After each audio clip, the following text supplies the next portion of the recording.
Hello welcome to my YouTube channel lifestyle classes. तो आज के हमारे टॉपिक्स थे हमारा बायोलॉजी जीके। आपको पता है कि हर कंपटीशन में हर सब्जेक्ट से क्वेश्चन उठाए जाते हैं। तो आज की जो टॉपिक्स हमारी है बायोलॉजी जीके, आइए देखते हैं क्या क्या हमारा क्वेश्चन है। देखिए, पहला क्वेश्चन है कि कुल दांत, आप ही जानते हैं कुल दांतों की संख्या हमारे शरीर में कितना होते हैं, 32 दांत होते हैं। तो हमें 32 दांत हमें भी पता है। और देखिए दूध के दांत, जो दूध के दांत होते हैं हमारे, वो होते हैं हमारे 20। ठीक है, दूध के दांत होते हैं, आपको चर्वक दांत होते हैं, आपको चबाने के दांत होते हैं, काटने के दांत होते हैं। तब संख्या अलग अलग होती है, लेकिन दूध के जो दांत होते हैं वो 20 होते हैं। फिर क्या है, शरीर में अमीनो अम्ल की संख्या, शरीर में अमीनो अम्ल की जो संख्या होती है वो होती है 22। याद रखिएगा 22 संख्या होती है। फिर क्या है, शरीर में जो ना तत्वों की संख्या जो होती है, शरीर में तत्व कितने होते हैं, जो तत्वों की संख्या होती है वो होती है 24। फिर ख्याल रखिएगा। और फिर पूरे शरीर में रक्त जो होता है, हमारे शरीर में जो खून होता है, रक्त होता है, वो 5 से 6 लीटर होता है, जितना होता है ये भी ख्याल रखिएगा।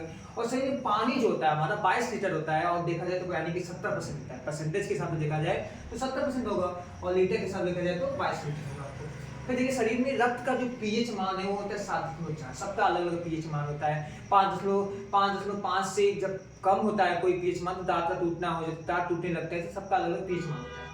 ठीक है ना। हृदय का भार, हमें हृदय का भार जो होता है, वो भी मनुष्य का हृदय का भार जो होता है वो होता है आपका 300 ग्राम का। और अगर महिलाओं के हृदय का भार पूछेगा तो ये 250 ग्राम का होता है। याद रखिएगा 50 ग्राम महिलाओं का जो हृदय का भार होता है हम लोगों से कम होता है, पुरुषों के अपेक्षा।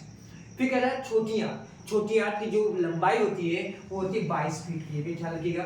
फिर कह रहा है मस्तिष्क का भार, हम इंसानों का जो मस्तिष्क का भार होता है वो होता है 1380 ग्राम का, और जो महिलाओं का होता है वो होता है 1250 ग्राम का। याद रखिएगा, महिलाओं में मस्तिष्क का भार 1250 ग्राम होता है, और पुरुषों में मस्तिष्क का भार 1380 ग्राम का होता है। ठीक है, गुणसूत्रों की संख्या 23 होती है। आपको बताया कि माँ बाप से 23 गुणसूत्रों की संख्या मिलती है, 23 माँ से 23 पापा से मिलकर तब जाके 46 गुणसूत्रों की टोटल संख्या होती है। ठीक है, तो देखिएगा गुणसूत्रों की संख्या 23 वो भी जोड़े में होते हैं आपको। फिर पूछा जिन की संख्या, जिन की संख्या 97 अलग होती है। तो ये थे हमारे बायोलॉजी जी के, इसको नोट करिएगा और ये पक्का आपको क्वेश्चन पूछे जाते हैं।